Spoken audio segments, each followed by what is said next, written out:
Listen to the 48 Hours podcast for shocking murder cases and compelling real-life dramas from one of television's most watched true crime shows. Go behind the scenes of each episode with award-winning CBS News correspondents and producers in Postmortem, a weekly deep dive. Listen to 48 Hours wherever you get your podcasts.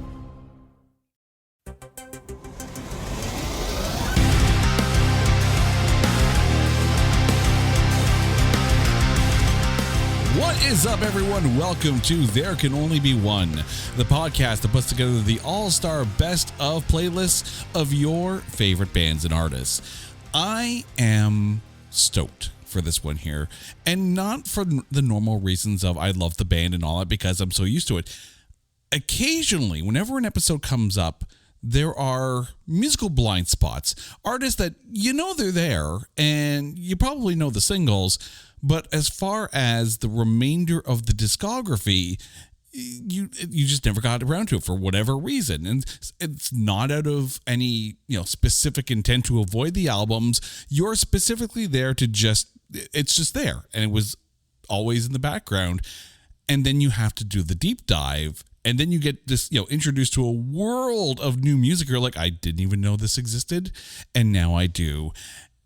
And you'll be surprised when you hear who we're talking about, because they have a massive discography, and that's the boss, Bruce Springsteen. So if I'm going to go down this road, if I'm going to be introduced to the boss, it's better to bring in a ringer. So joining me on the show, fellow Pantheon podcaster Jesse Jackson from the Set Lusting Bruce podcast. Jesse, welcome to the show. How are you doing, man?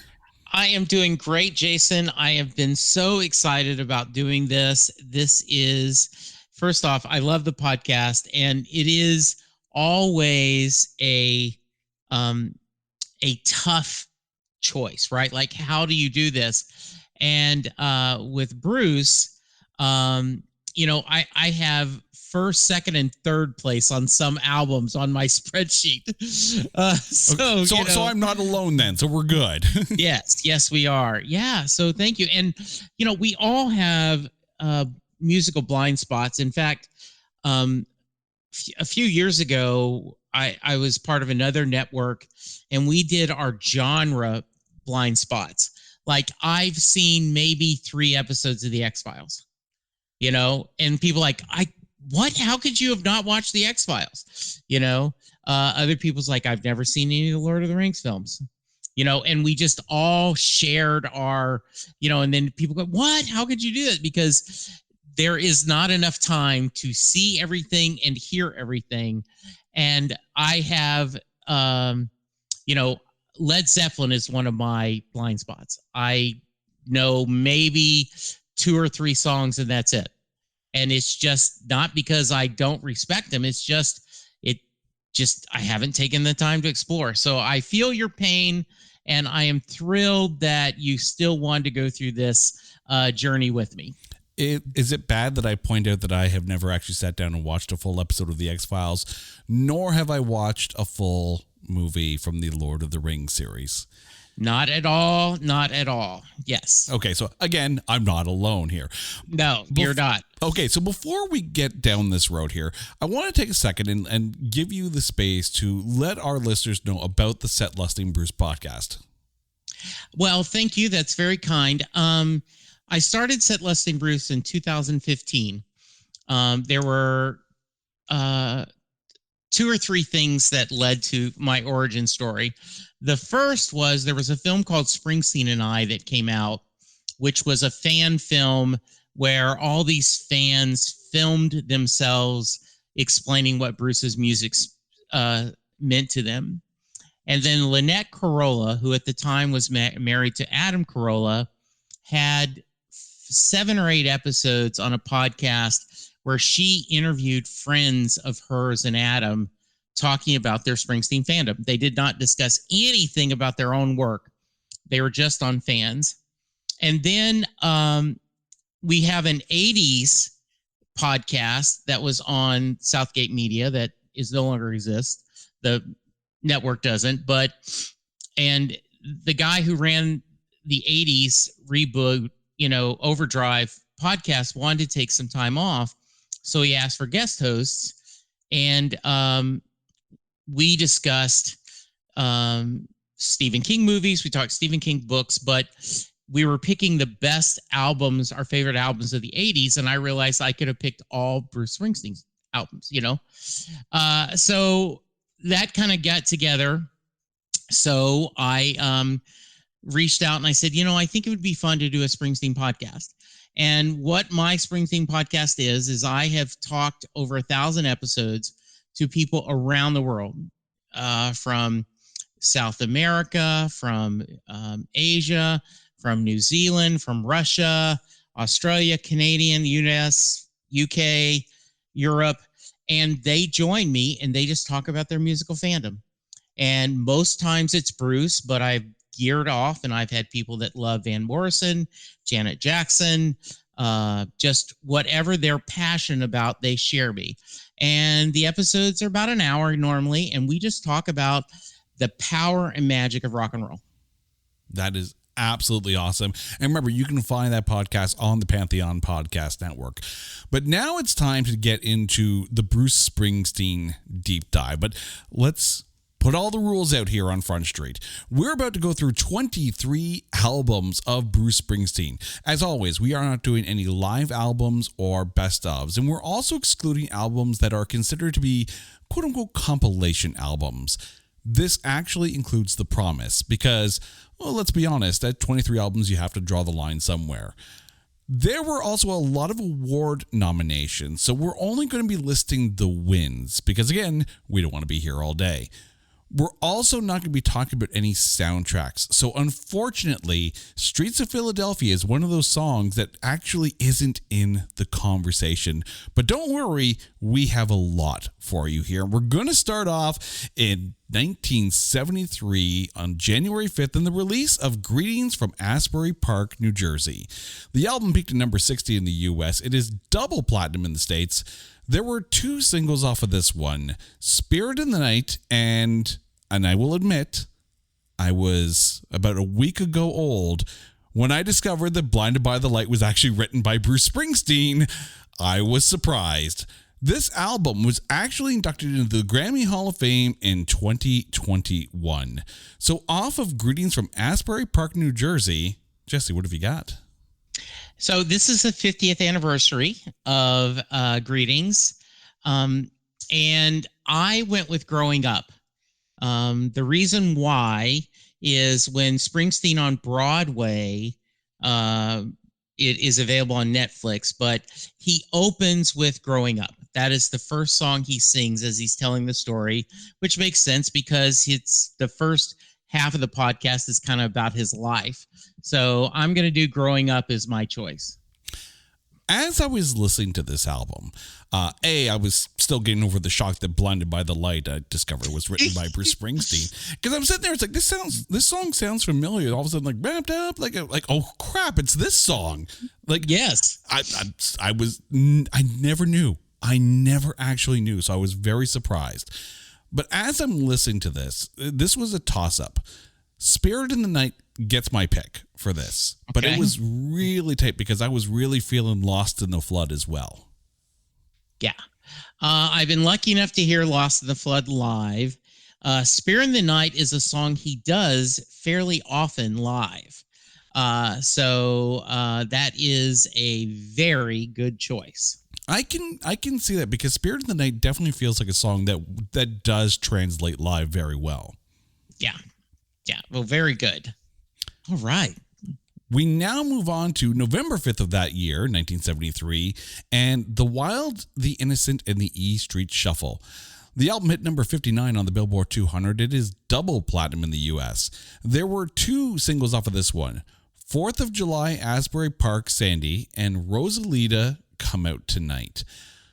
I have to admit, the longest song on this album stole my heart.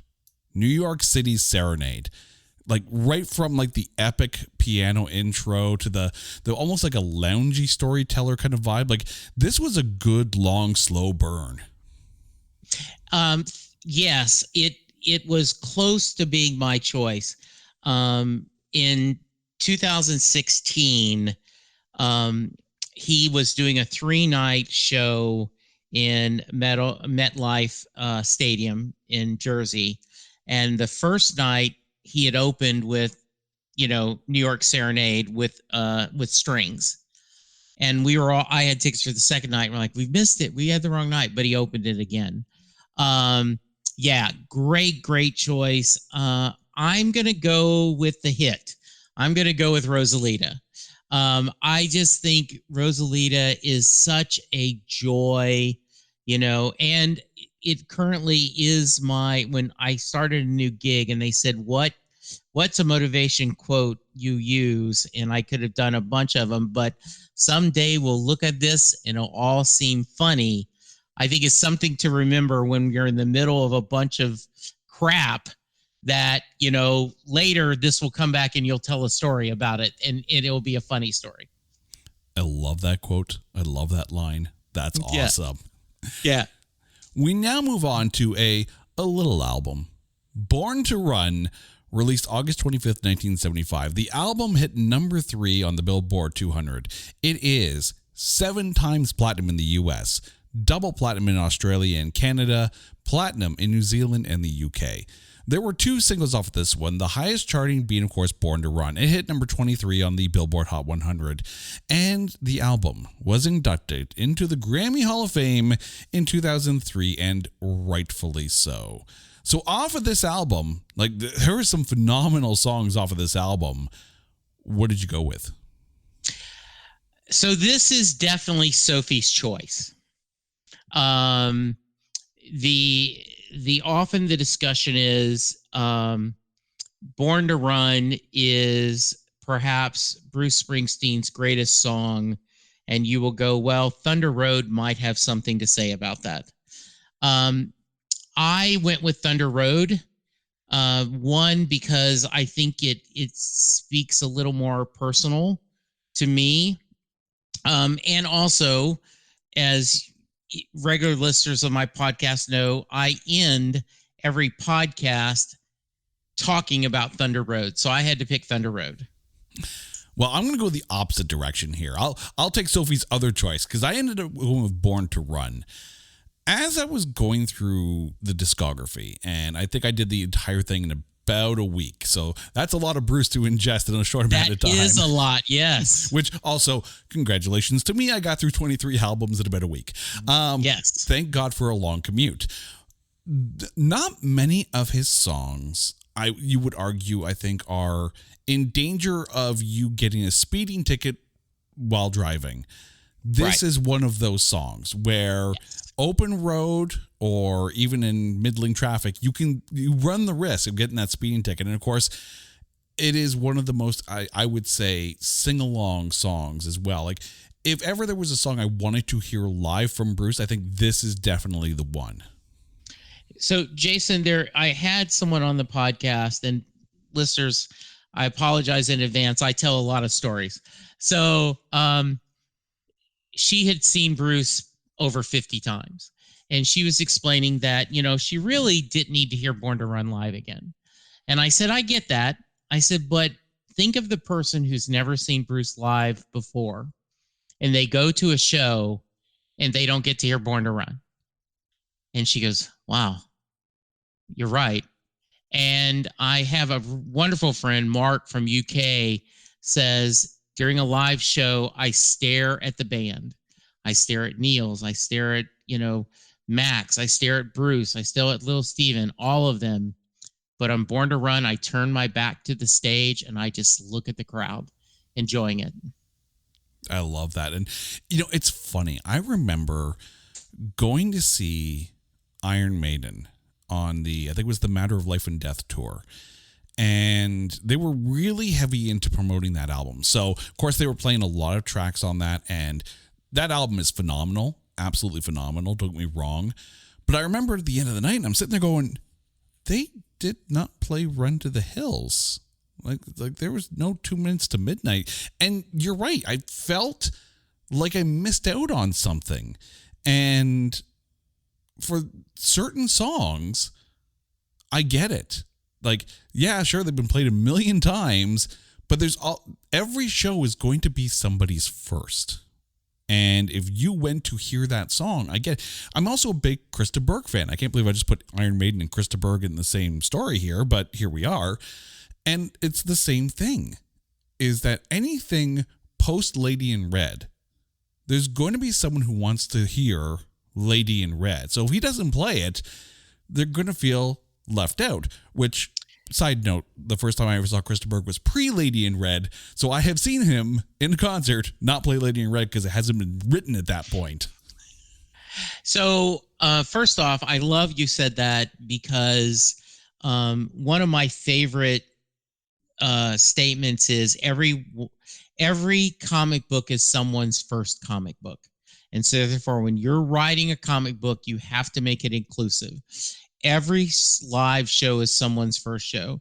I'm now going to totally lose your audience with very outdated references, but hang with me. I was watching The Tonight Show with Johnny Carson. Ding, I'm older than dirt. Linda Ronstadt was one of the guests, and he said, I understood you went and saw Frank Sinatra. And she said, so about 3 people that are under 25 years ago, who the hell are they talking about? And she said, yes. And she goes, I get tired of singing Blue Bayou. I get tired of singing Poor Pitiful Me. And I'm just like, I don't want to do this. And when I was going to Frank Sinatra, I wanted to hear every hit. I wanted to hear My Way. I wanted to hear Luck Be a Lady Tonight. I wanted to hear Stranger Than the Night. And I realized, wow, that's what my audience is. And she goes, and now then I just think of that and I just feel a joy in doing these songs because people adore them. And that's the thing. Like, when you have an artist with, let's be honest, a massive discography, and they're still putting current stuff out there. I mean, there's some artists that are out on just basically what they'll call legacy tours, right? It's like there's play the hits because that's what people want. And that's okay. It's totally fine, But artists that are still putting new music out today, they want to play that new music, and you can only squeeze in so many hits unless you're doing like 2-3 sets in a night, like a cover band, and that's okay. But there's always going to be those songs that always have to be in the set list no matter what. Absolutely. Yeah. We now move on to June 2nd, 1978, and the release of Darkness on the Edge of Town. The album peaked at number 5 on the Billboard 200. It is triple platinum in the States and platinum in Australia and Canada. There were 3 singles off of this one, the highest charting being Prove It All Night. That hit number 33 on the Billboard Hot 100. So off of Darkness on the Edge of Town, what did you go with? So Darkness on the Edge of Town is what many hardcore Springsteen fans will name as their favorite album. I do not put it that high just for because I did not become a hardcore fan till like 2002. And so I have a greater affinity to that newer stuff. But I had 5 or 6 fans join me, and we went through a 64 song countdown. We did 64 Bruce Springsteen songs and went it down, and Racing in the Street ended up being number 1. And so as much as I love a lot of stuff, Factory and other stuff on Darkness at the Edge of Town, Racing in the Street, to me, when I first heard that, it was like an adult Beach Boy song.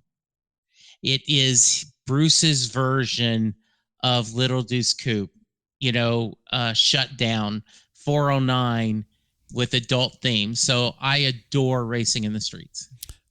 You mentioned 409, and I'll be honest, I listen to Road Trip Radio a lot on Sirius XM. That song gets played ad nauseum on Road Trip. So I can just, all of a sudden I have the lyrics going in my head, and now I can't get it out. So damn it. Yes. The interesting thing here for me is that in a lot of these cases, I'm coming at this also as a musician. So sometimes it's the groove that gets me, as opposed to this, the song and the popularity of it. So Adam Raised a Cain really snagged me with the groove on that song. It's just one notch below Badlands, but it was tough. It was tough deciding between those two. Yeah, I really would have. I mean, Badlands is amazing. And so I really, really gave a lot of thought to.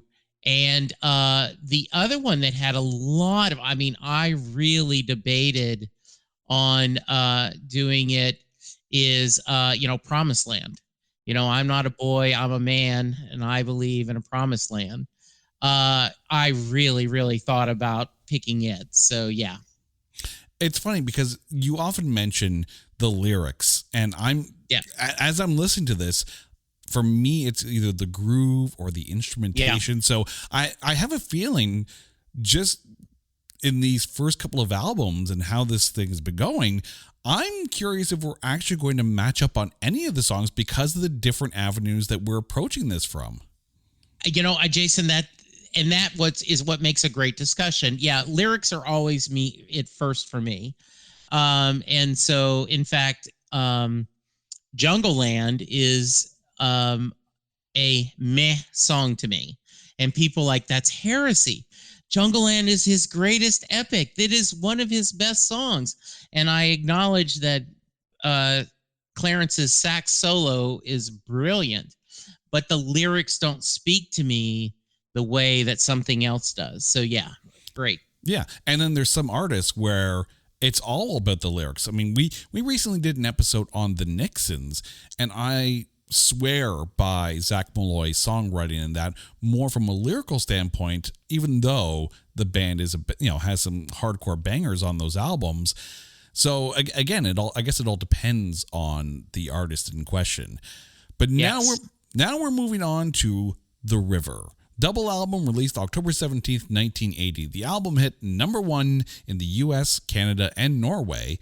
It is 5 times platinum in the US, triple platinum in Australia, double platinum in Canada and New Zealand, and it's platinum in the UK. There were 7 singles off of this album. Hungry Heart charted the highest. It hit #5 on the Hot 100. So off of The River, what did you go with? So the story Little Steven tells is that The River got them their first radio hit, and that got them girls coming to the show. He is a big fan of The River. 2016, Bruce toured doing The River in its entirety. My Independence Day was close. Independence Day is an absolutely beautiful song about a father and a son both loving each other and not knowing how to tell it to each other. And when Bruce does it live now, he is the older than his father was when he wrote it, which gives this sense. But once again, I'm going to go lyrics. Jason, we talked a little bit about your day gig. I'm going to make a guess that whether you are a CEO of a multi-billion-dollar company or the guy working in the mailroom, when the foreman calls time on Monday, when the foreman calls time, I've already got Friday on my mind. I think all of us on Monday morning are already thinking about Friday night. And so Out in the Street is my pick. Out in the Street was in second place for me. Okay. We almost matched up. We almost. Yeah. And I have to give, kudos to The River, for being a very strong contender as well. Yeah. But as I was writing down notes for some of the songs, settings kind of came into me, almost like the way I would want to actually listen to this song if I was purposely putting myself in a position to listen to the song. So when I came to Fade Away off of this album, literally the quote I have written down here is beer in hand and guitar by the campfire. That's how this song feels to me. Yeah. Also a very good beer. Yeah. Yes. Oh, that's great choice. Great choice. In a lot of ways, if you could only have one Springsteen album, there's a lot to be argued. Obviously, Springsteen Live, which is 4 albums, is a good cheating. But The River has a little bit of everything. It has the rock and roll. It has the party sounds. It has the slow ballads. So yeah, great choice.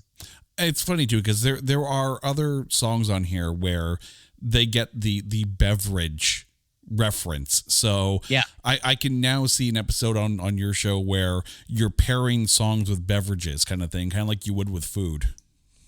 Ooh, okay. I'm going to make a note that we need to do that. That would be good.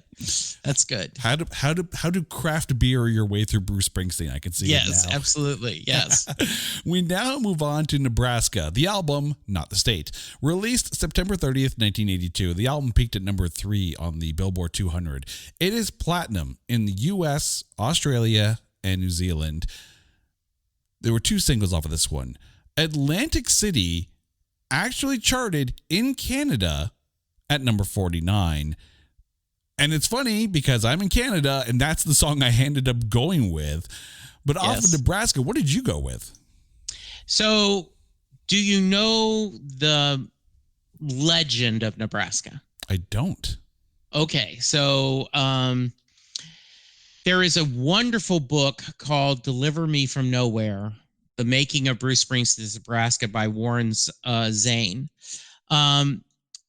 After The River, they had their first success, and Bruce bought a little bitty, like 4-track recorder, and he recorded these songs on a cassette as demos to bring to the band for the next E Street Band album. The legend is everyone, how success has many fathers, failures is an orphan. A lot of people say, but sooner or later, someone said, this is the album.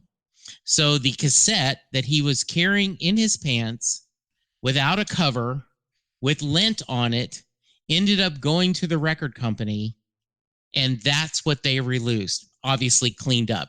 So, and the book is why did Bruce have to do The River, commercial success, Skip, Born in the USA, skyrocket success. Why did he need to take a step back and do such a quiet album? The goths and punks will all pick Nebraska as their favorite album. My song is Highway Patrolman. I think it was actually Sean Penn did a film based on this song. And listeners, do yourself a favor, Google Highway Patrolman Johnny Cash, and you would have, much like Hurt, you go, oh, that's a Johnny Cash song. You will listen to Highway Patrolman by Johnny Cash and go, oh yeah, Johnny must have wrote this one. See, that was my thought process about Blinded by the Light. I thought it was a Manfred Mann song, but apparently exactly, no. Yeah. It's a Bruce Springsteen song.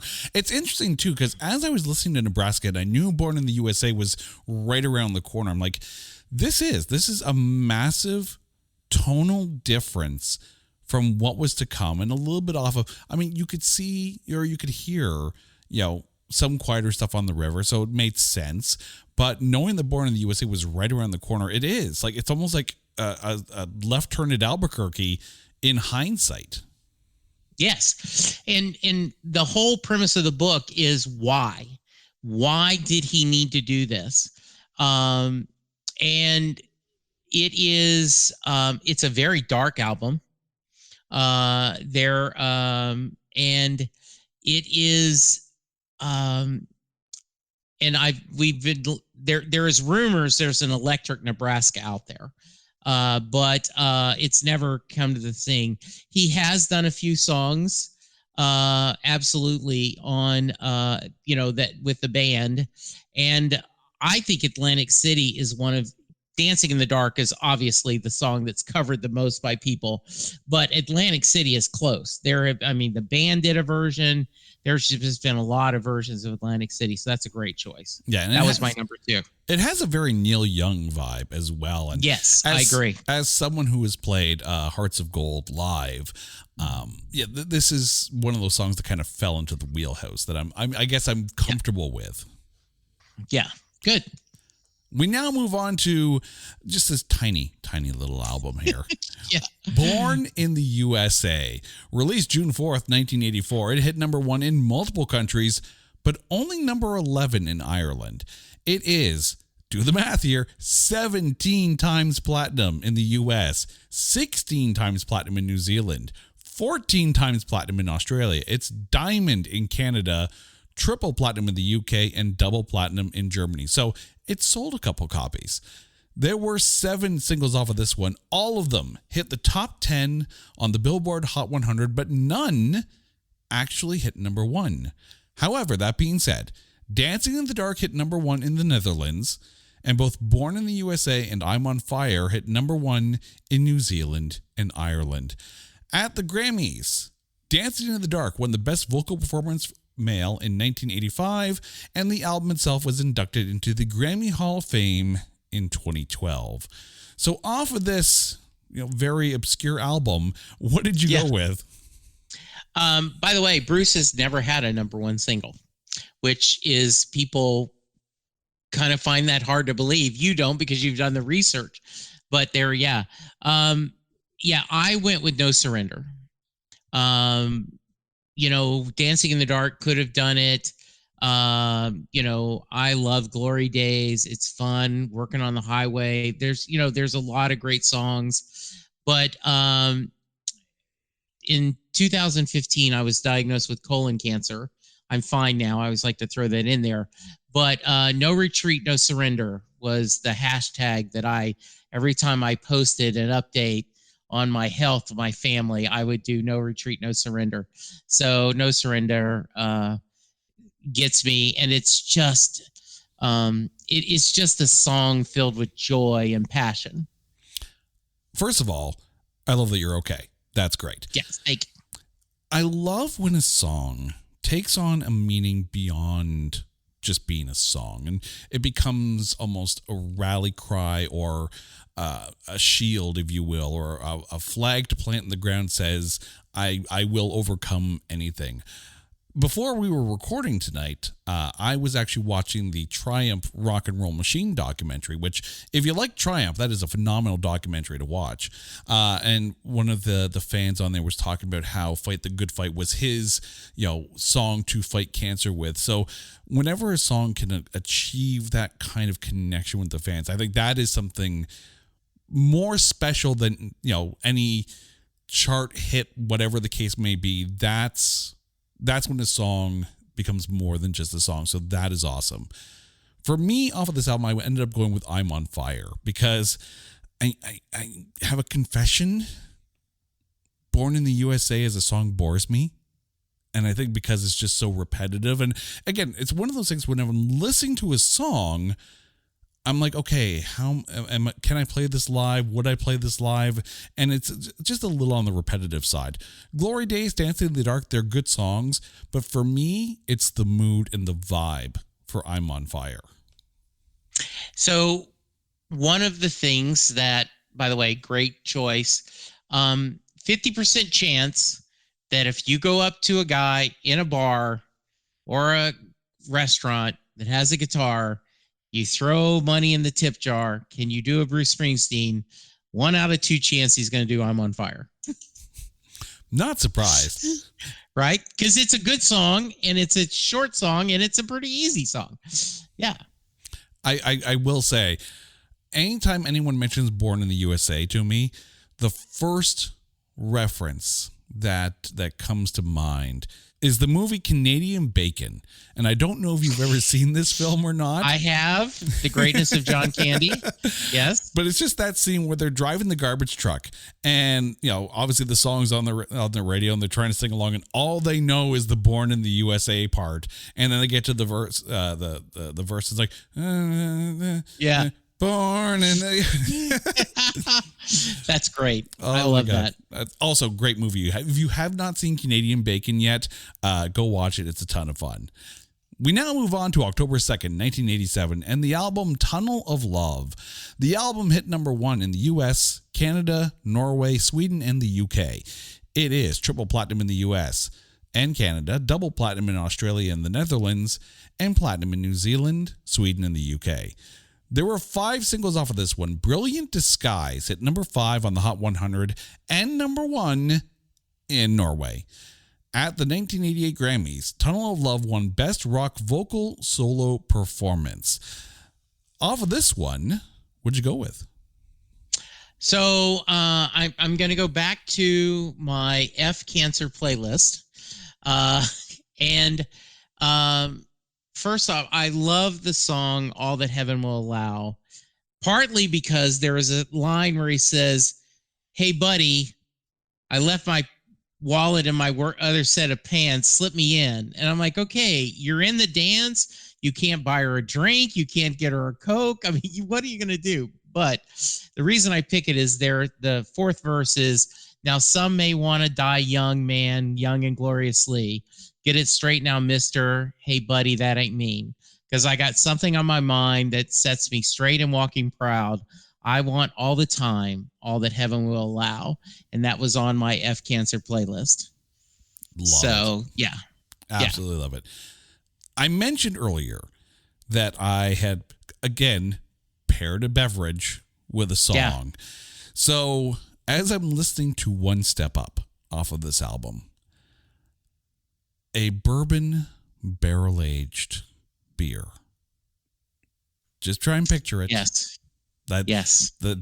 Like a good thick bourbon barrel aged beer. One that's been aged for a while. That's how this song feels. And as I'm going through the albums, every now and then I discover that when you have an artist that has different, not necessarily different styles of music, but definitely lots to choose from and lots of different, like not every album is the same when it comes to Bruce. You know, you have a lot of this, like just take a look at Nebraska and Born in the USA, 2 totally very different albums here.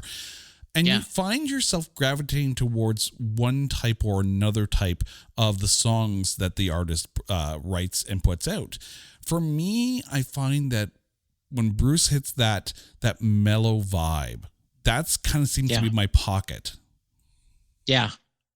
And the Tougher Than the Rest would be one that would with a draft beer, right? Because that's, it's his most country of his songs. Absolutely. And once again, I was lucky enough. I was in Houston, Texas, and someone had a sign for One Step Up. And he said, the E Street Band has not played One Step Up since like the reunion tour. And he says, "You have made your bed, sir. We do not know this song." And Bruce started playing it. You hear him, "Band, join softly." And it was truly a great moment. I love that song. If I have to pick, Tunnel of Love would probably be my favorite album. You know, it's funny. As I was listening to these albums there, it's like I was trying to find the album that spoke the most to me. And we haven't gotten to that album yet. Okay. So I'll let you know when we get there. Don't worry. Yes, Don't please. worry. That sounds great. Yeah. But we now go to 1992 and March 31st, which saw a double dose of Bruce hit the stands. Of course, there was Human Touch, which peaked at number 2 in the US, number 1 in Ireland, Norway, Sweden, and the UK. It is double platinum in Canada and platinum in the US and Sweden.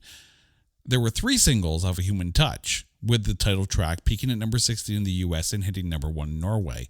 But also, on the same day, came out Lucky Town, peaked at number 3 in the US. It's double platinum in Canada, platinum in the US and Sweden. There were 4 singles off of that one.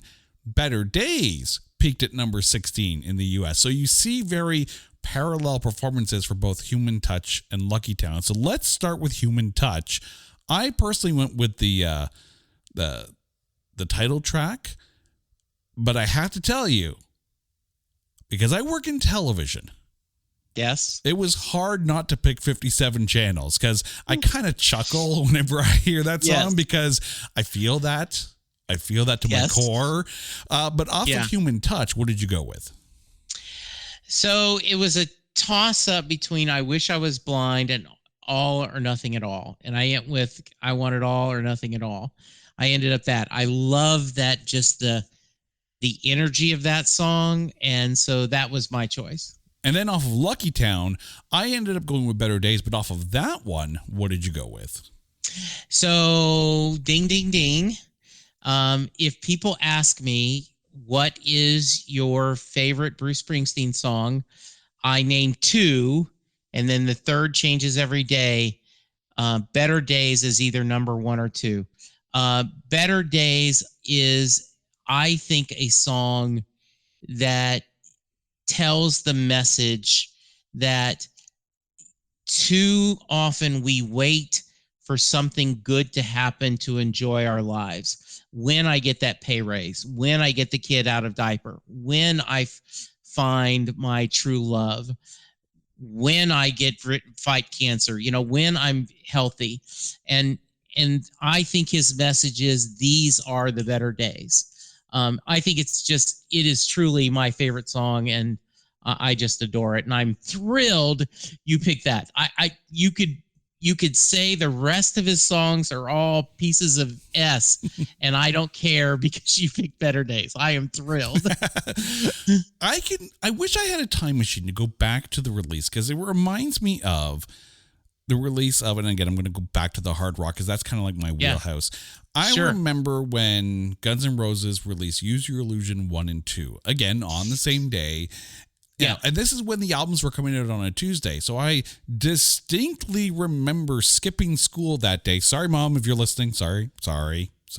I skipped school that day, went downtown to the mall in Ottawa, waited in line. I was there before the store opened, and I wasn't the only one. And I remember getting both of those cassettes. And yes, I said cassette. Remember, I'm old. As they came out. I can imagine this Bruce Springsteen fans kind of going through the same thing when Human Touch and Lucky Town both came out. Yes. Of course, there is a little bit of controversy because this is after he fired the E Street Band. And Human Touch and Lucky Town was the other band. And when he toured, there was a little bit of resentment that how dare you break the band apart? And then, in 90...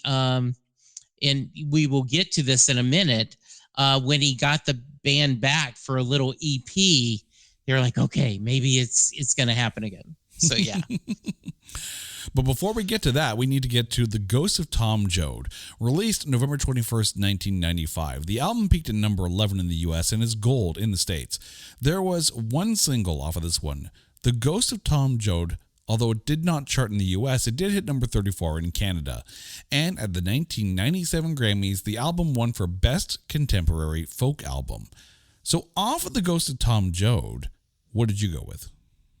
So I was really tempted to go to Youngstown. Youngstown is a great song.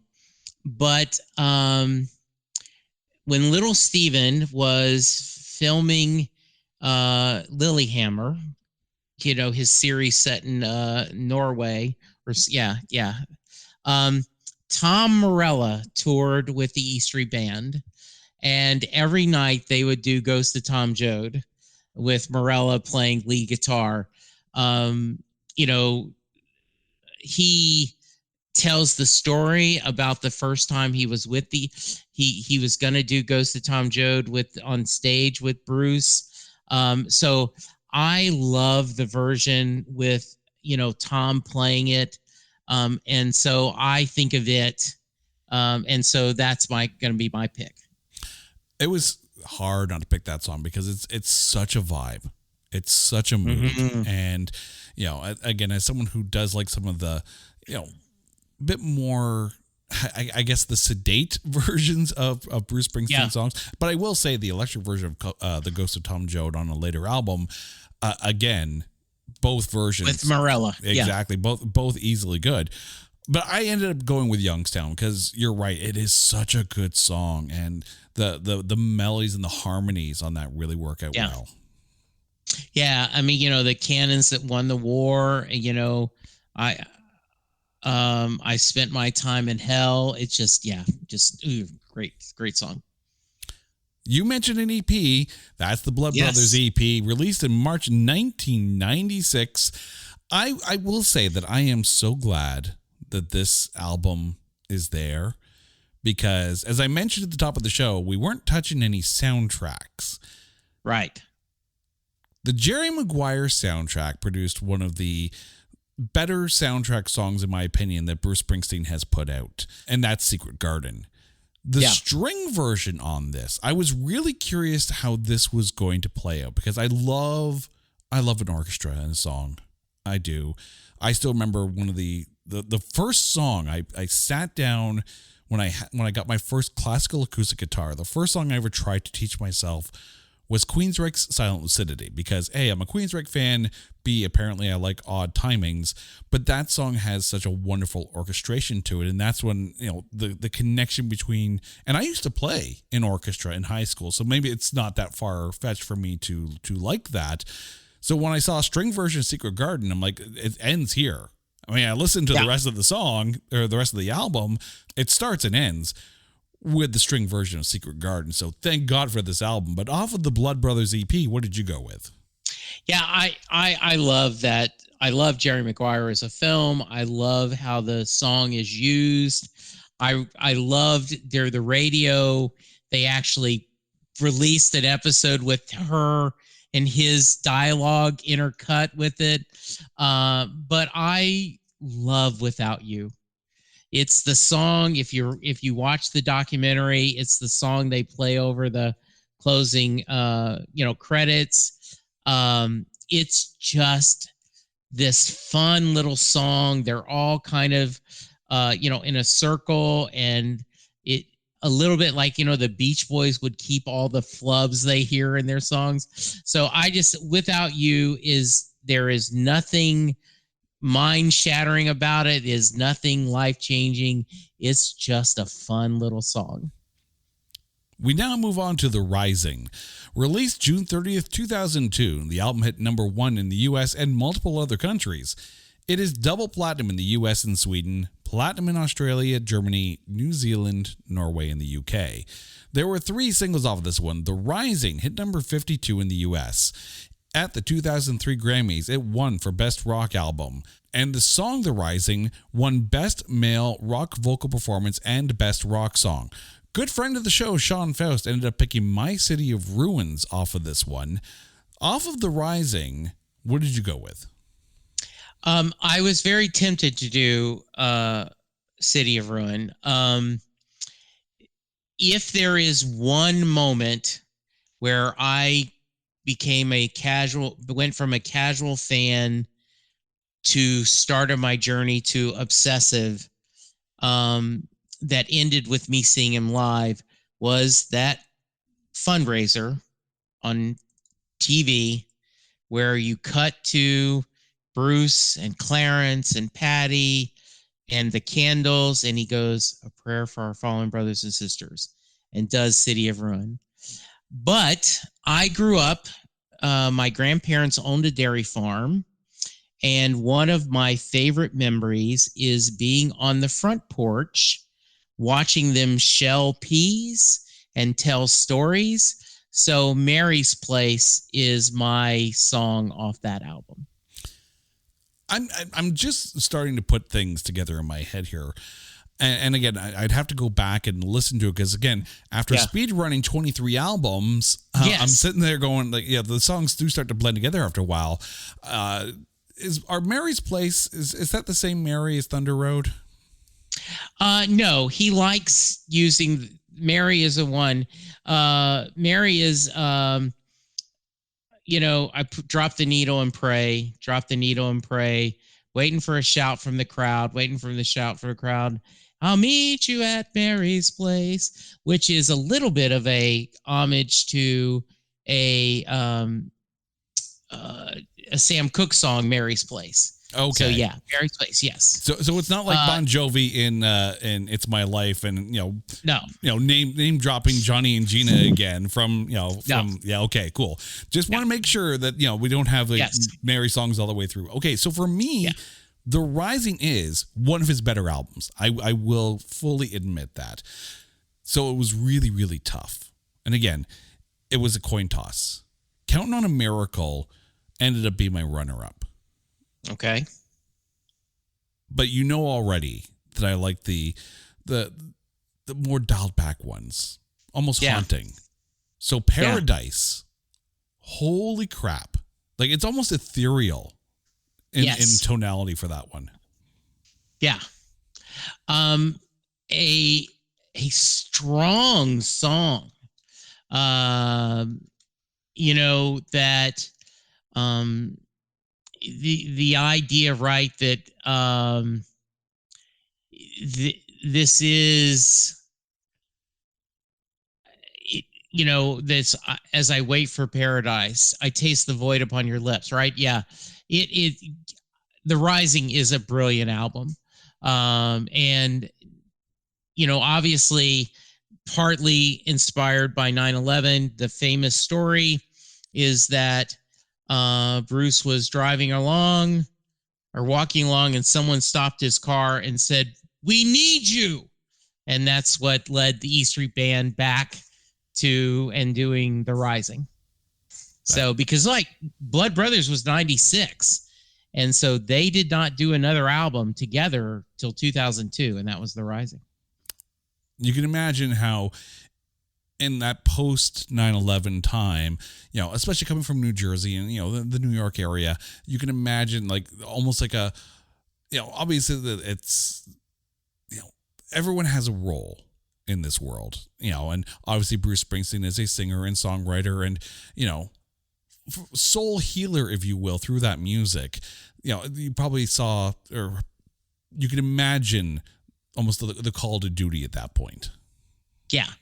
And I was lucky enough, there is Stan Goldsmith. It does a unofficial tour of Springsteen's roots on weekends, and he took that and he said, "This is the bridge, and if you look that way, you would have seen the towers, but now then you can't." So there's a good chance that Bruce had seen them forever, and there's a chance when that happened, he saw them burning from here, like a lot of other people. Yeah. We now move on to Devils and Dust.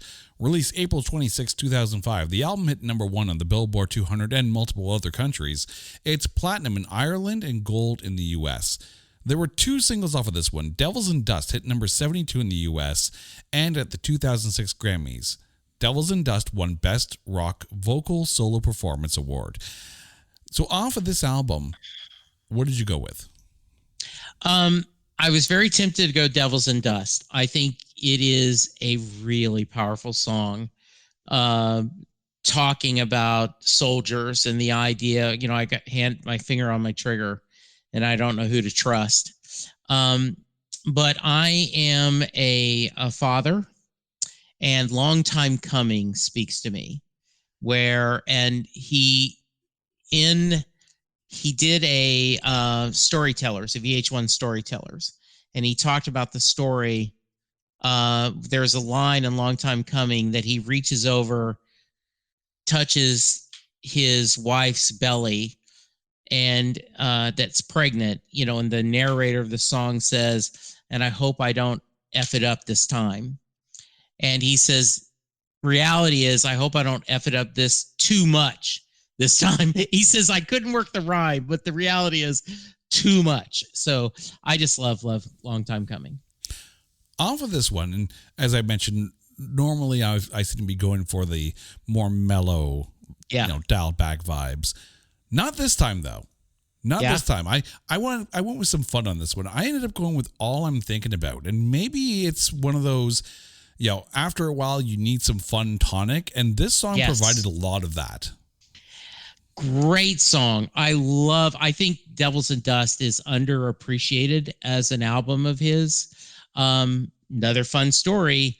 Paul McCartney and Ray Charles had been featured in Starbucks and have sold tons of CDs.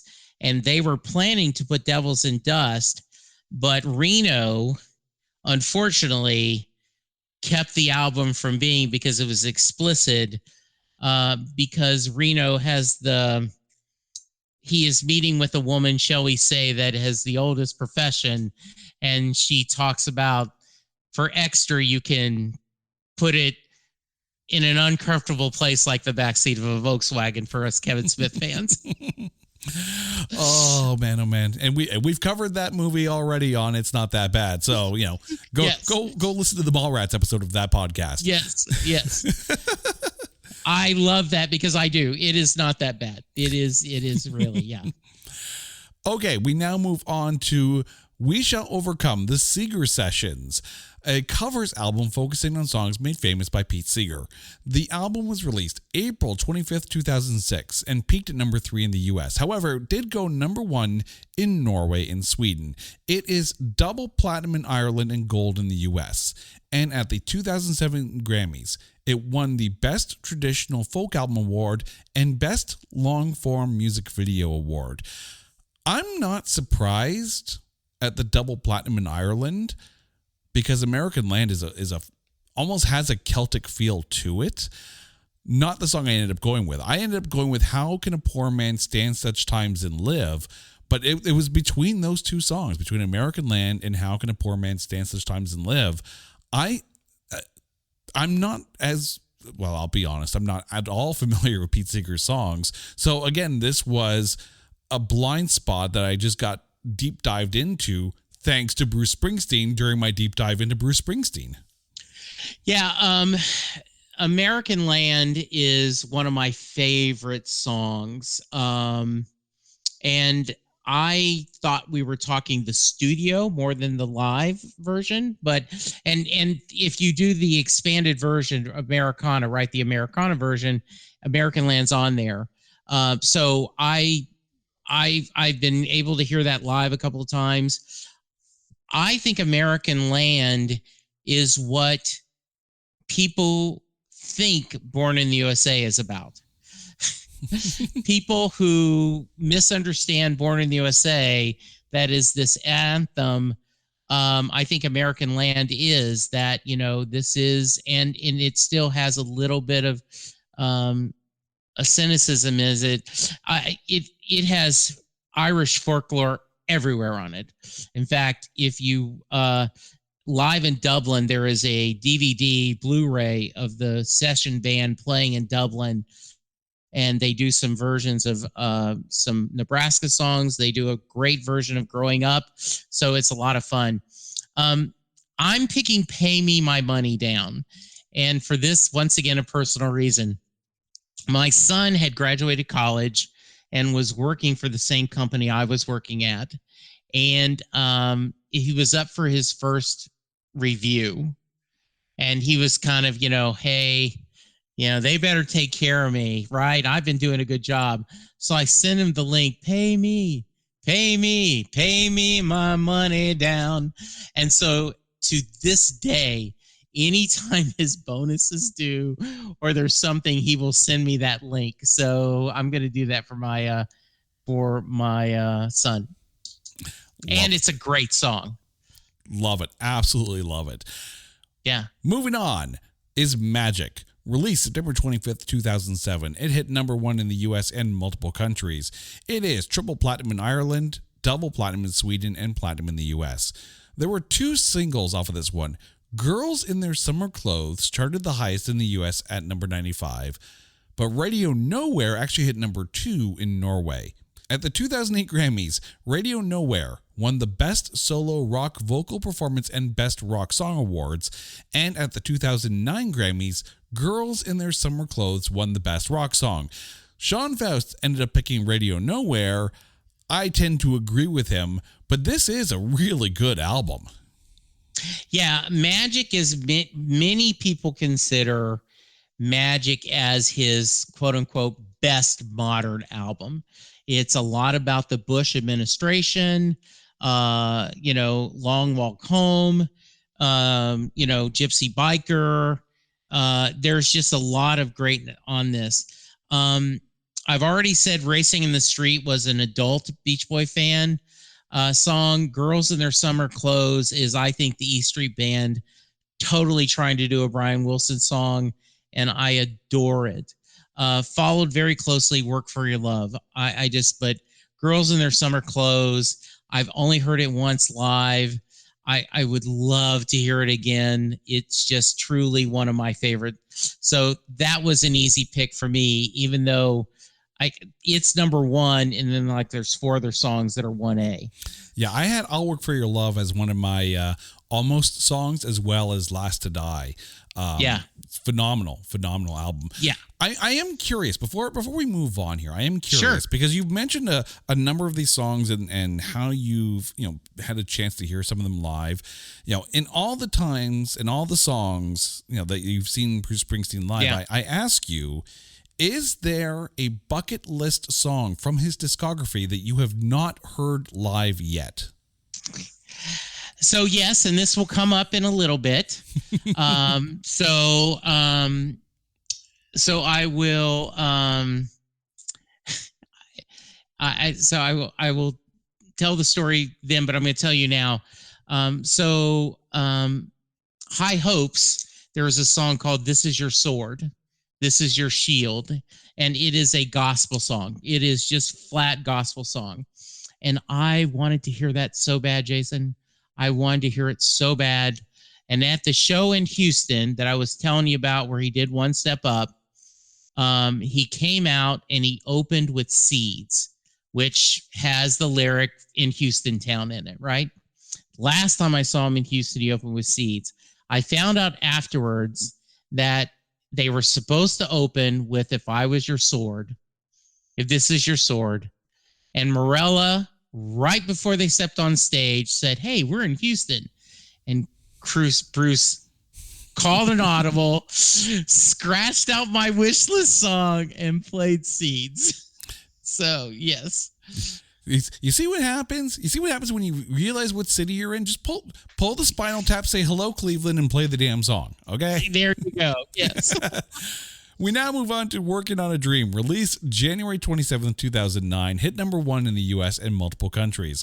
It is double platinum in Ireland, platinum in Canada and Sweden, and gold in the U.S.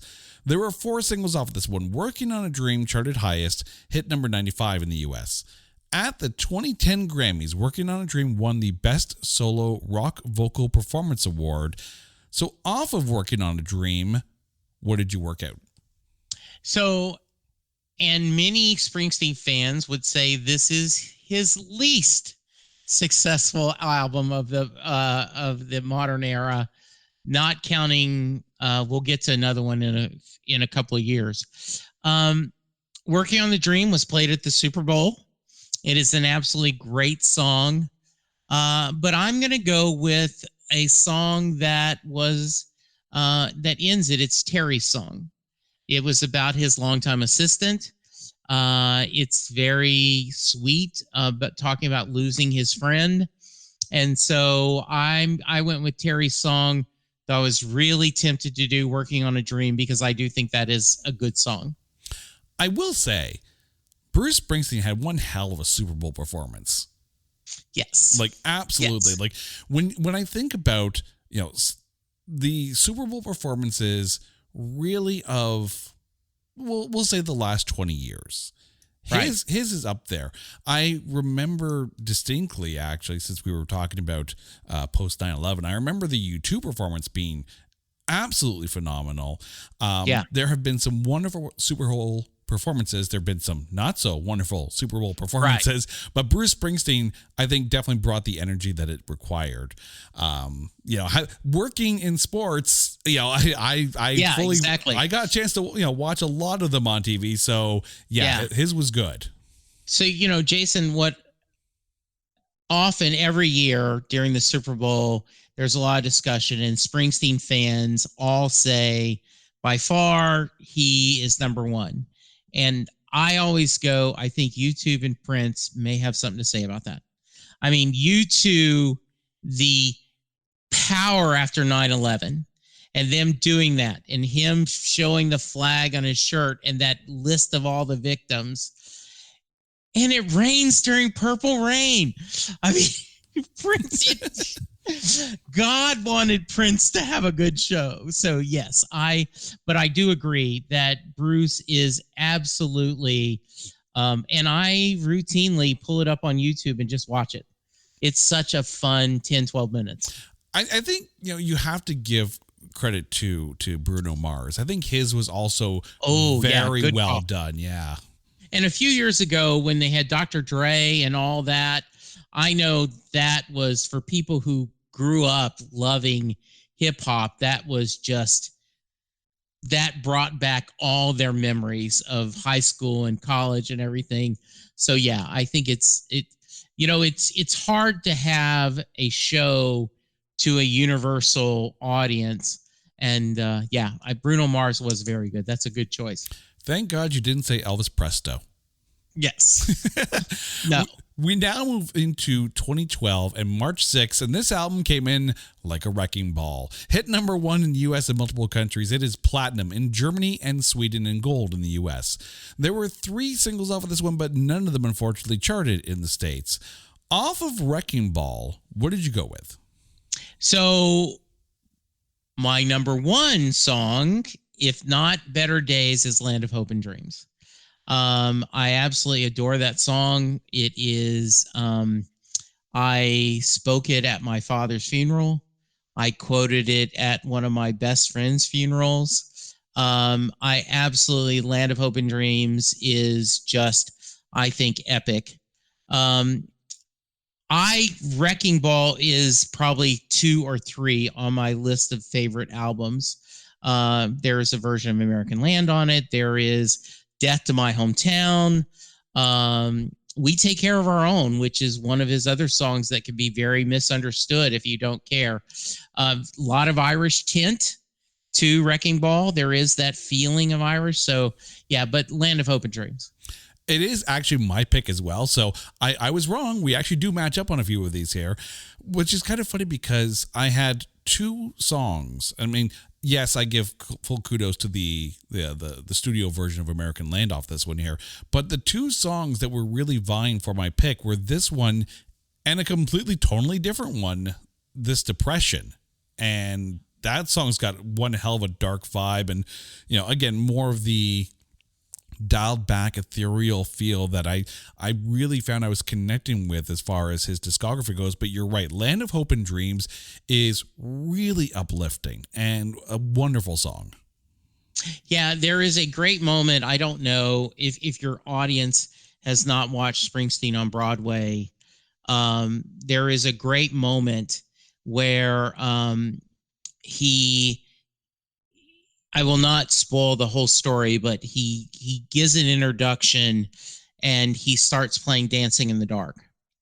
And as the song ends, he transitions to Land of Hope and Dreams. So Dancing in the Dark, and then he transitions to Land of Hope and Dreams. I just think it is, you'll need a good companion on this part of the ride. It's just something special. Moving on to January 14th, 2014, and the release of High Hopes. Hit number 1 everywhere. It is gold in Australia, Ireland, New Zealand, Sweden, and the UK. There was 1 single on it, High Hopes, but it did not chart. High Hopes is actually my pick off of this one here. The drum work and the horn section. Like, this has got it all. But I will say, Down in the Hole was also a phenomenal song, and that one's mainly for the violin work. Yeah. There is a lot of fans do not like this because a lot of these songs were released on bootlegs before. So they didn't feel like this was a new album. I don't collect bootlegs, so I didn't.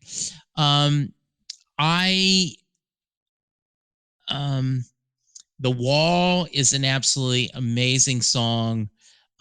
when you hear him talk about it, that, he lost so many people, friends of his for Vietnam, and Robert McNamara says he's sorry, with just this bitterness. I adore Dream Baby Dream, partly because if you Google Dream Baby Dream Springsteen, there is a video of him doing it and scenes from all his concerts.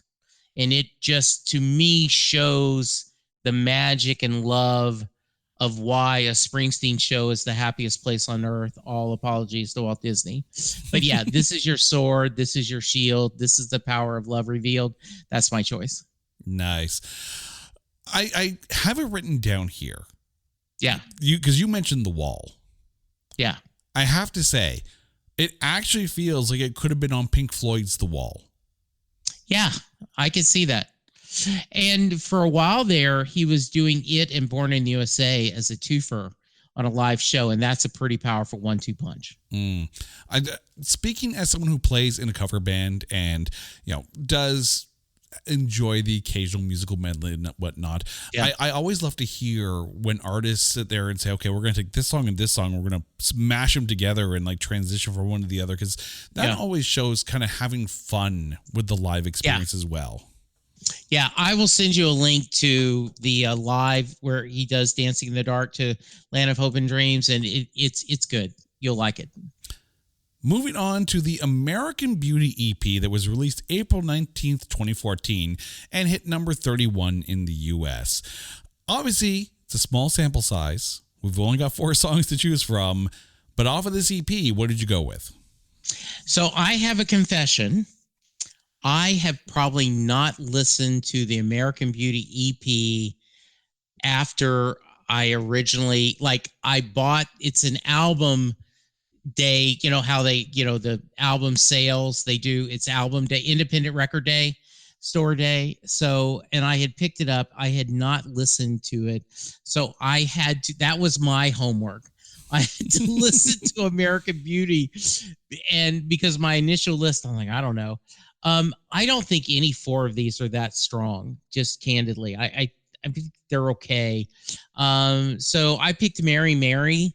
But there's a reason why I don't listen to this very often. Oh, good. Mary's back. Hey. Yeah, there you go. I do agree with you. American Beauty is actually my pick off of this, but yes, it wasn't the strongest outing from Bruce Springsteen. I will admit to that. Yeah. But I mean, it's only 4 songs, so I get it. Yeah, exactly. Yeah. And I think in context, right, this was just, he wanted to put out something for record release day, and so he did. Yeah. Love Record Store Day. Absolutely. Yes, Record absolutely. Store Day. Yes. Moving on to 5 years later, and Western Stars, released June 14th, 2019. The album hit number 2 in the US and number 1 in multiple other countries. It is gold in Germany and the UK. There were 4 singles off of this one, but unfortunately, none of them charted. So off of Western Stars, what did you put down? So before I give you my pick, I want to know your thoughts on Western Stars. Did you go, did I skip an artist?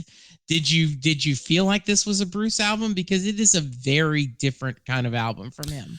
You know what? It still felt like him to a point. Okay. And I say that because, you go back to some of his previous songs and you had, different vibes and different, you go back to Nebraska, right? And that having a very Neil Young vibe. So there are multiple facets to Bruce Springsteen, and this album didn't necessarily surprise me in the almost country kind of feel to it. Jimmy Webb, Glenn Campbell, Burt Bacharach is what it has that feel. Yeah. I mean, and as I'm listening to this, yes, Moonlight Motel was a great song. But again, I talked about this earlier in the show and how an orchestration really fills out a song for me. And again, that's probably because I spent 5 years in high school in the string orchestra, and I love me an orchestra, so that's all good. So Chasing Wild Horses is very epic and cinematic, and I absolutely loved it. So he did a film of this. Don't know if you're aware of that. He did not tour with it, but he owns this beautiful barn on his property. So they brought in a full band, including multiple strings, and they played the album in full at this band with maybe an audience of 10 people. So there is a live release of Western Stars that is done live that has even more strings. So when you're not doing homework for your next, you may throw that in for your commute to hear. Hello Sunshine is amazing. Talking about with depression. But Tucson Train is the one that got me because I see this guy. It is so cinematic. He's messed up. He's done really bad. And I just can see him talking to his ex-partner. Just give me a weekend. Just come from a weekend. There's that line, I can show her a man can change. And we don't know if she shows up on the Tucson Train. I'm waiting on that Tucson Train. Little Steven did a version of it when he was touring. I really thought that this last tour, Bruce might do this one live. He didn't. That is on my wish list. I would love to hear Tucson Train live. I love that you mentioned cinematic because, of course, with the movie that came out, it makes sense that the album has a cinematic feel. So good to know I'm actually, in the wheelhouse of where this should be. Yes. Yeah. In fact, for those of you who may not have spent time with Western Stars, it feels like a collection of Elmore Leonard short stories. Oh, you should tell my wife Carrie that one because she has literally every Elmore Leonard book ever written. Because I mean, I love Justified. I would be very curious. Have her listen to it, have her, and then have her tell me I'm full of crap, or if she agrees. Because I do, it feels like Elmore Leonard stories. The actual song Western Stars is just a really great. I woke up and my boots are still on. Just, great stuff. Remember how I said there was an album that surprised me with how good it was and may actually be one of my favorite albums? We're there. October 23rd, 2020, in the release of Letter to You. The album hit number 2 in the US and number 1 in multiple other countries. It is gold in Germany and the UK. There were 4 singles off of this one. The title track, Letter to You, hit number 52 in Ireland. So off of this album, and I'm curious, before you tell us the song, how does this album pair up against the others? So we have to talk in context, Jason. 2020 was the year of the pandemic. Here in the U.S., we had 3 years of administration I personally did not care for. I don't want to get political on your show, but just talking about me. And I had said that there was a rumor that Bruce may be putting out a new album. And I had made the joke that if we got a new president and a new Springsteen album, perhaps 2020 would not be the crappiest year of all time. So Letter to You came out, and this is 2020. So I'm not going to do the math, but Bruce's first album came out in 1973. His album is 2020. He is a man in his 70s, and it's good. It's not good because, well, considering his age and considering, you don't grave Letter to You with a curve. It's just good. There is a wonderful on Apple TV, a documentary on the making of it. The really cool thing, Jason, is in the past, since the Rising, Bruce would record demos, and when the band would come in the studio, he would play the demo. And as Gary Talent, his bass player, said, and our job was to try to beat the demo. This time they didn't. He just sat there with his guitar, played the song, and you see all of the guys with a paper and pencil writing down and trying to figure out how they're going to play it. It is absolutely amazing. I will always have a special place in my heart because of the theme and context, but I think it just stands up. It is as good as anything he's ever done. I really want to go If I Was the Priest. I adored If I Was the Priest. I got to hear it live twice. It is a song that he said that this had never been played live since 1972, right? This was one of the songs he did for John Hammond. But I went with Power of Prayer because I just love that, the idea that rock and roll is that power of prayer. It is, and it's what my show's about. It's about that this music heals us and it combines us and it helps us mourn. So yeah, Power of Prayer. Can you tell I'm a little excited about Letter to You? I was about to say, and I was curious too, because again, as I mentioned, this is my musical blind spot, or at least one of my musical blind spots. So much of this was brand new music discovery for me. So anytime an album would hit, because there were some albums that were sometimes a little harder to get through, like American Beauty, Yeah. But every now and then an album on its own would hit, and I'm like, it's almost reassuring to know that I'm kind of hearing it, not necessarily right, but I'm not alone in liking the albums that really kind of hit with me. Because this one, it surprised me. Because again, you're right, it's 2020. That first album is so long ago, and this one does hit so well. I'm glad that you mentioned the documentary because I haven't watched it, but this album did feel like a band writing rather than just a singer-songwriter. You listen to Nebraska, it feels like a singer-songwriter, like just by himself. This felt like a band, and maybe that's why Janie Needs a Shooter is my pick off of this one, because it felt like a band song. Yes.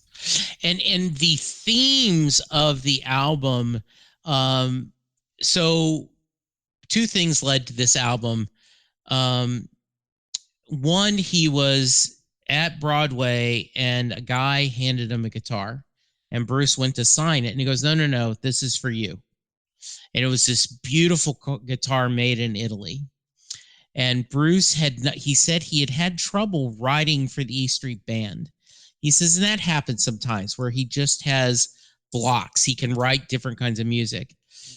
And then George Thies was the leader of the very first band Bruce was in high school, the Castiles. And George died. And Bruce said he was at his side, and they talked and laughed and spent time together, said their goodbyes. And after he passed, Bruce realized he was the last man alive from that high school band. He was the last man standing. So there's a lot of songs about bands on this thing. And I think as a musician, right, like House of a Thousand Guitars, as someone said, my wife said, that's not a suggestion. Right? Last man standing. And I Will See You in My Dreams Will Have You Cry. I mean, that's the last song, and it talks about, death is not the end, and I will see you in my dreams is just something beautiful. And yes, Jamie Needs a Shooter is just amazing. All of these songs are good. By the way, too, listeners, if you want to hear the songs that we are talking about, you can go over to our website at notthatbadcast.com and go to the There Can Only Be One page. Underneath the Spotify link for the podcast episode itself, you're going to see our playlist for all the songs we've been talking about on this episode. So please, by all means, once you're done listening to us, go and listen to some of the songs so you can hear what it is that we're talking about and why these songs connected to us. And I'd love to know what songs connect to you. So there's a comment section there. Please, by all means, drop us a line and let us know the songs that you would have picked for your Bruce Springsteen playlist. But now we get to the end of the road, at least so far, because I'm sure Bruce Springsteen still has music in him to put out. And Only the Strong Survive. It's a covers album of all R&B and soul songs, released November 11th, 2022. Off of this covers album, what did you go with? So this is just a fun album. I mean, there is no, you can't see any significance in it, except these are the songs he wanted to cover. I know there was a little bit of like, oh, he's destroying his legacy by putting out. I'm like, okay, power letter to you. And then if 2 years later he wants to just do a fun covers album, I Wish It Would Rain is the song I think that feels most like a Bruce song. I loved Hand of Time. I loved, a lot of different songs. Night Shift is a lot of people's favorite. I was never a fan of that original song. I think Bruce does a great version of it. But yeah, I Wish It Would Rain, to me, feels the most Bruce-ish of the covers. I will say Night Shift is my pick because, again, I like the song and I love his version of it. Yeah. Oh, great. He does it live and I'm happy every time. Yeah. It surprises me, though, that you say that people are saying that, why, try to ruin the legacy. I don't think it does. I really don't. And I say that knowing that Paul Stanley's Soul Station is in no way tarnishing Paul Stanley's legacy as the lead singer of Kiss. He has a phenomenal voice. And Paul Stanley's Soul Station, the albums that he has put out with that, like, phenomenal. And his voice is so suited to that. You can do both. You don't have to just be a one-trick pony. Canadian listeners will also know the name Lee Aaron, known as the Metal Queen. But yeah, she's done jazz albums, and those jazz albums are stellar. So you don't necessarily have to tie yourself to one genre. If you like R&B and you want to do an R&B solo album, it's Bruce Springsteen. He doesn't have to justify anything. Jason, and that, it has volume 1 on it. And I've been very vocal. I would love to see him do a country album, doing some Johnny Cash, some Merle Haggard, different things. I'd love another soul album. I'd love, some of the funnest shows are when they pull out a cover, whether they do Burning Love or I Can't Get No Satisfaction in something. So yeah, I just think it's a fun album. I was on a road trip a month or so ago, and I put in the CD and listened it all the way through. And it was just fun. It was great driving down the interstate, listening to that, just tapping my feet. Yeah, and the other thing, too, with the covers album is that it gives you a little insight into, the musician's likes, the artist's likes, because not all the time are you going to have artists who solely like and listen to the same kind of genre that they perform. I think about Queensryche's covers album, and you had, songs off of the Jesus Christ Superstar stage play in there, and it works. I would love to see, and I don't know if anyone else would, but this is me in a bubble, I'm just going to say it anyways. If Bruce Springsteen were to do another soul tour or another soul album, I would love to see a co-headlining bill between Bruce Springsteen doing R&B soul covers and Paul Stanley's Soul Station, now that Kiss is no longer doing anything. That would be fun. That would be a lot of fun. I agree. And it just, I think you want your artists to enjoy themselves. I think that if they have a creative itch, let them do it and let them enjoy it. And, for the longest time, Bruce did not think he had a good vocal style. He thought he had more power than he did finesse and a good voice. And I think his voice sounds great on this album. Oh, absolutely. And that's the thing too. Again, do the math. How old is he? And the fact that he's still putting out albums with good vocal performances, hell's yeah. right? And Yeah. and yes, let him do whatever the hell he wants. That first album came out in 1973. He doesn't have to ask anyone's permission at all. Absolutely. All right. Yeah. So now that we've come to the end here, it's time to really put you to the test. So Okay. before we do, go through your list and let us remind our listeners what songs you picked off of each album. And then if there can only be one from the album, from the songs that you have picked, what is your only one song for Bruce Springsteen? So that's actually pretty easy for me. I had growing up Rosalita, Thunder Road, Racing in the Street, Out in the Street, Highway Patrolman, No Surrender, All That Heaven Will Allow, All or Nothing at All, Better Days, Ghost of Tom Joad, Without You, Mary's Place, Long Time Coming, Pay Me My Money Down, Girls in Their Summer Clothes, Working on a Dream, Land of Hope and Terry's song. I changed it last minute. Land of Hope and Dreams, This Is Your Sword, Mary Mary, Tucson Train, Power of Prayer, Wish It Would Rain, Land of Hope and Dreams. I mean, just by far, Land of Hope and Dreams. If I could only, between it or Better Days, and if I have to pick, it's going to be Land of Hope and Dreams. Great song. How about you? Okay, so for me, off of Greetings from Asbury, New Jersey, I went with Spirit in the Night. From The Wild, The Innocent, and The East Street Shuffle, I went with New York City Serenade. From Born to Run, I went with Born to Run. From Darkness on the Edge of Town, I went with Badlands. From The River, I went with Fade Away. Off of Nebraska, I went with Atlantic City. From Born in the USA, I went with I'm on Fire. Off of Tunnel of Love, I went with One Step Up.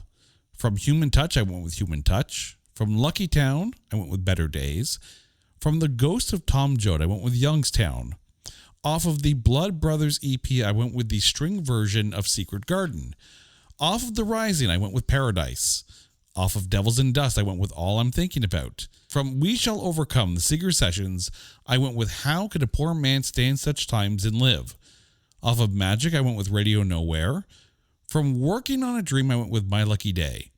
Off of Wrecking Ball, I went with Land of Hope and Dreams.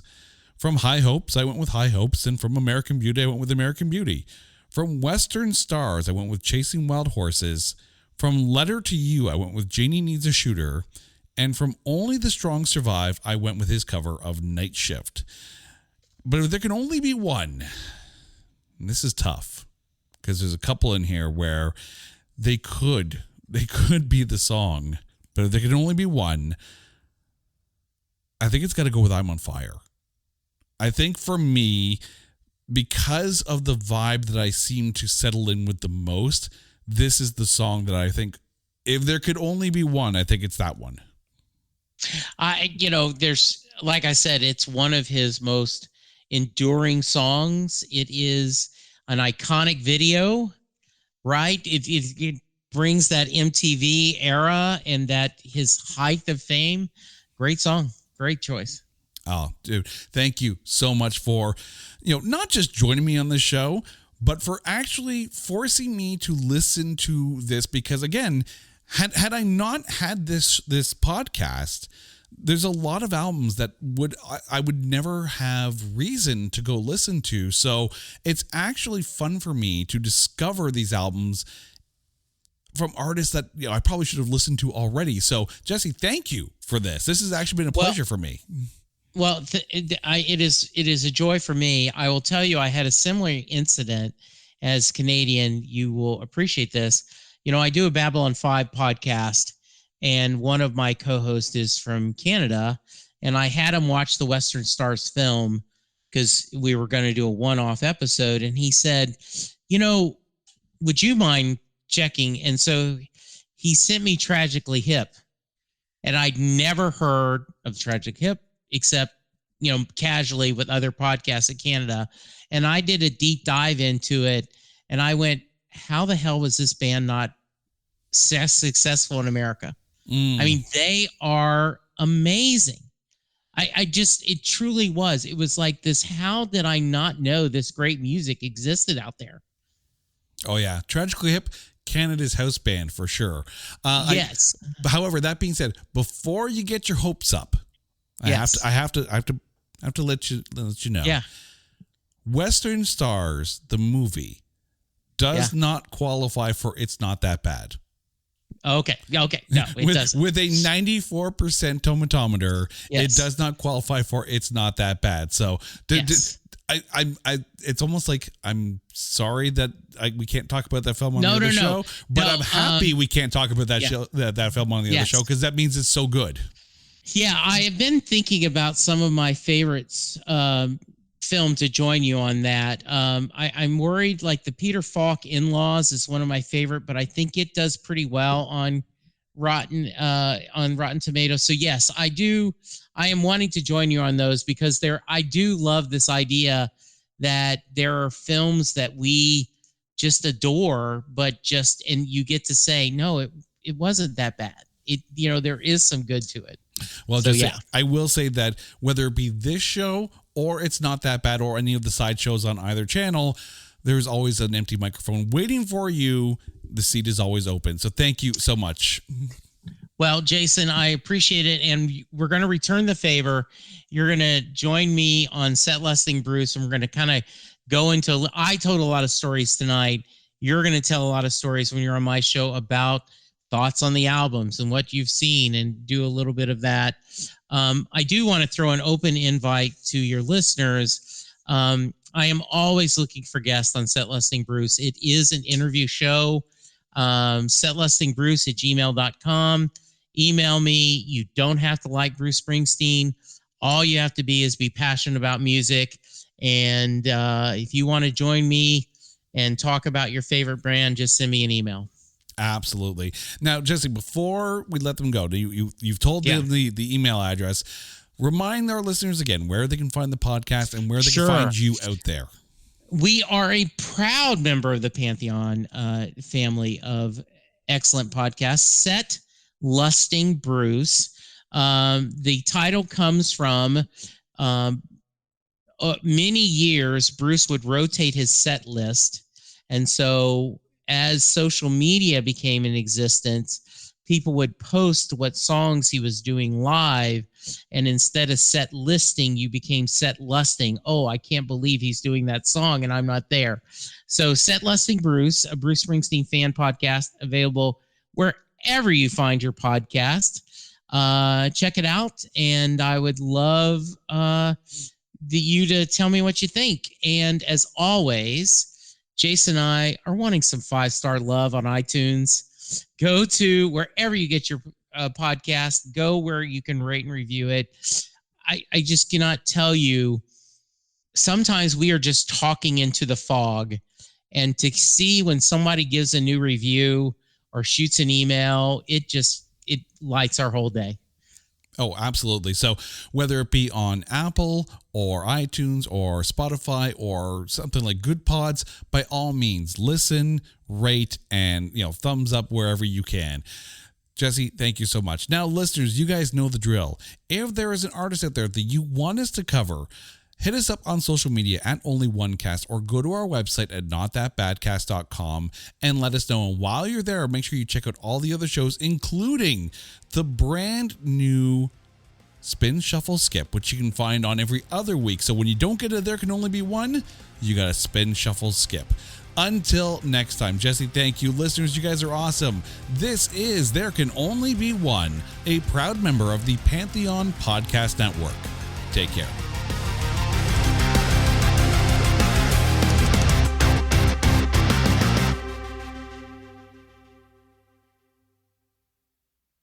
To celebrate joining Pantheon Podcasts, Rock Camp, the podcast, the official podcast of Rock and Roll Fantasy Camp, is giving away a guitar signed by Mike Portnoy of Dream Theater, Marty Friedman, formerly of Megadeth, and legendary shredder Zakk Wylde, plus our rockstar counselors like Vinny Appice, Monty Pittman, and more. To enter to win, simply follow, rate, and review our podcast on your preferred platform, and that's all you have to do. For more information, go to rockcamp.com/podcast.